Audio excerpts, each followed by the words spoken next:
Something very painful was going on in Harry's mind. As Hagrid's story came to a close, he saw again the blinding flash of green light more clearly than he had ever remembered it before. And he remembered something else. For the first time in his life, a high, cold, cruel laugh. Hagrid was watching him sadly. Took yard from the running house myself on Dumbledore's orders. Brought you to this lot. Load of old tosh, said Uncle Vernon. Harry jumped. He had almost forgotten that the Darcys were there. Uncle Vernon suddenly seemed to have got back his courage. He was glaring at Hagrid and his fists were clenched. Now, you listen here, boy, he snarled. I guess that there's something strange about you. Probably nothing a good beating wouldn't have cured. And as for all this about your parents, well, they were weirdos. No denying it. And the world was better off without them, in my opinion. Ask for all they got, getting mixed up with these wizarding types. Just what I expected. Always knew they'd come to sticking end. But at that moment, Hagrid leaped from the sofa and drew a battered pink umbrella from inside his coat, pointing this at Uncle Vernon like a sword. He said, I'm warning you, Darcy. I'm warning you. One more word. In danger of being speared on the end of an umbrella by a bearded giant, Uncle Vernon's courage failed again. He flattened himself against the wall and fell silent. That's better, said Hagrid, breathing heavily and sitting back down on the sofa, which this time sagged right down to the floor. Harry, meanwhile, still had questions to ask. Hundreds of them. But what happened to you know who? Good question, Harry. Disappeared. Vanished. Same night he tried to kill you. Makes you even more famous. That's the biggest mystery. See? He was getting more and more powerful. Where'd he go? Some say he died. Cotswold up, in my opinion.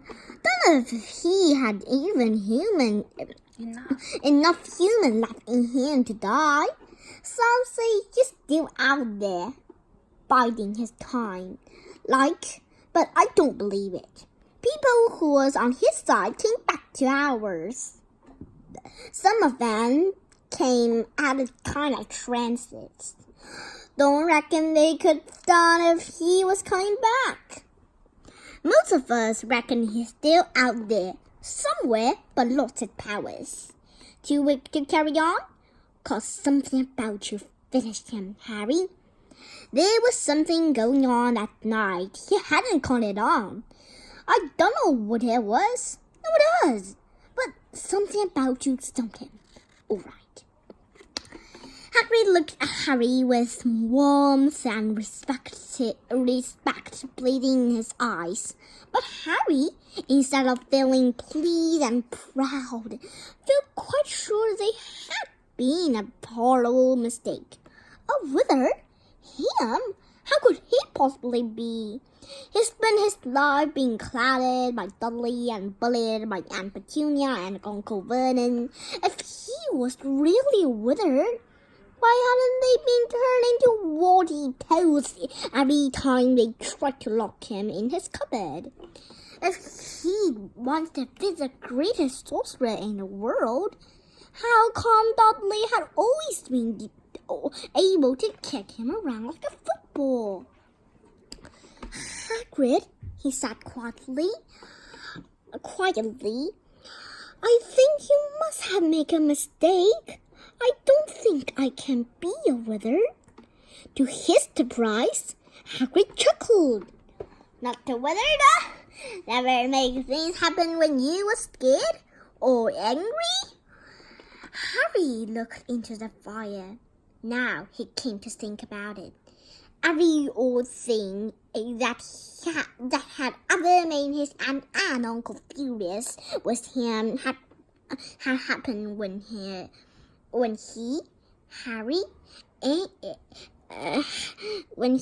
Harry had been upset or angry. Chased by Dudley's gang, he had somehow found himself out of their reach. Dreading going to school with that ridiculous haircut, he'd managed to make it grow back. And the very last time Dudley had hit him, hadn't he got his revenge without even realizing he was doing it? Hadn't he set a boa constrictor on him? Harry looked back at Hagrid, smiling, and saw that Hagrid was positively beaming at him. "See," said Hagrid.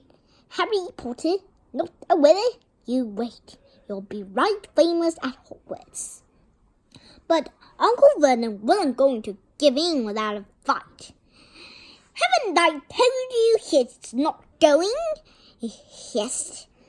"He's going to Stonewall High, and he'll be grateful for it. I read those letters, and he needs all sorts of rubbish.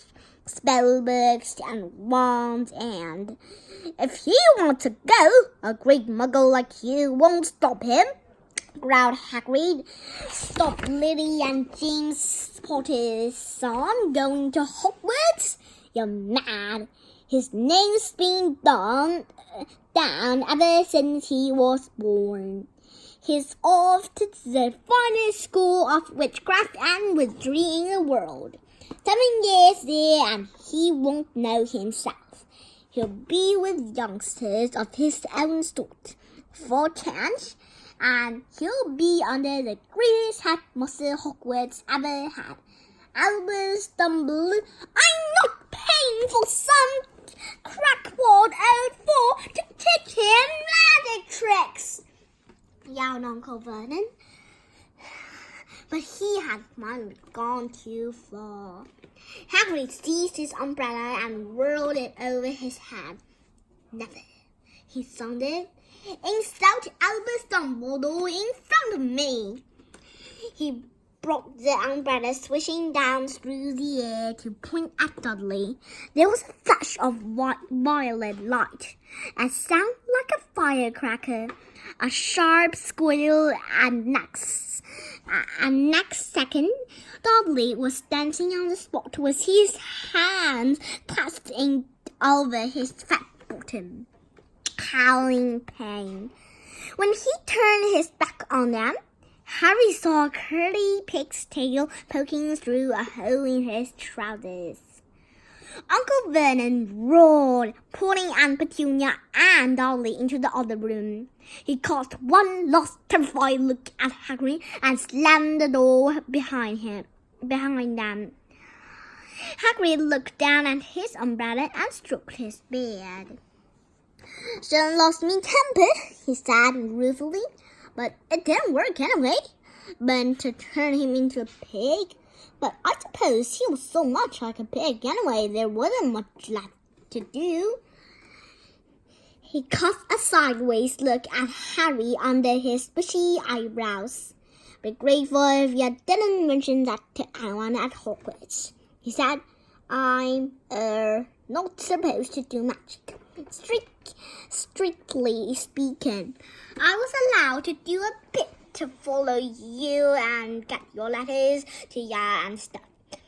One of the reasons I was so keen to take on the job." "Why aren't you supposed to do magic?" asked Harry. "Oh, well, I was at Hogwarts myself, but I got expelled. To tell you the truth, in the 3rd year, they snapped me wand in half and everything. But Dumbledore let me stay on as gamekeeper. Great man, Dumbledore." Why were you expelled?" "It's getting late and we were We've got lots to do tomorrow, said Harry loudly. Gotta get up to town, get all your books and that. He took off his thick black coat and threw it to Harry. You can keep under that, he said. Don't mind if it wriggles a bit. I think I still got a couple of dormice in one of the pockets. Chapter 5, Diagon Alley. Harry woke early the next morning, although he could tell it was daylight. He kept his eyes shut tight.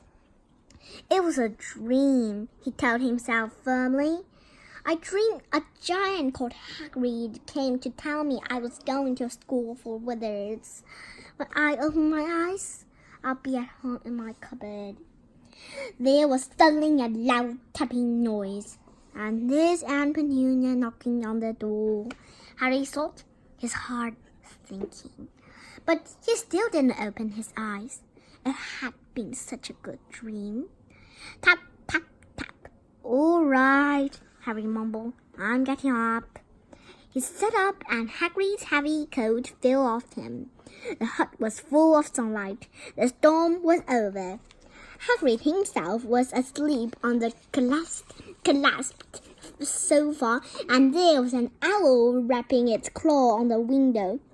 A newspaper held in its beak. Harry scrambled to his feet, so happy he felt as though a large balloon was swelling inside him. He went straight to the window and jerked it open. The owl swooped in and dropped the newspaper on top of Hagrid, who didn't wake up. The owl then fluttered onto the floor and began to attack Hagrid's coat. Don't do that. Harry tried to wave the owl out of the way, but it snapped its beak fiercely at him and carried on savaging the coat. Hagrid, said Harry loudly, there's an owl. Pay him, Harry grunted into the sofa. What? He wants paying for delivering the paper. Look in the pockets. Hagrid's coat seemed to be made of nothing but pockets. Bunches of keys, slug paddles, balls of string, mint humbugs, tea bags. Finally, Harry pulled out a handful of strange-looking coins. Get him 5 nuts, said Hagrid stiffly. Nuts? The little brown ones? Harry counted out 5 little brown coins, and the owl held out its leg so he could put the money into a small leather pouch tied to it. Then it flew off through the open window. Hagrid yawned loudly, sat up and stretched. Let's be off, Harry. Lot to do today. Gotta get up to London and buy all your stuff for school. Harry was turning over the withered coins and looking at him. He had just thought of something which made him feel as though the happy balloon inside him had got a puncture.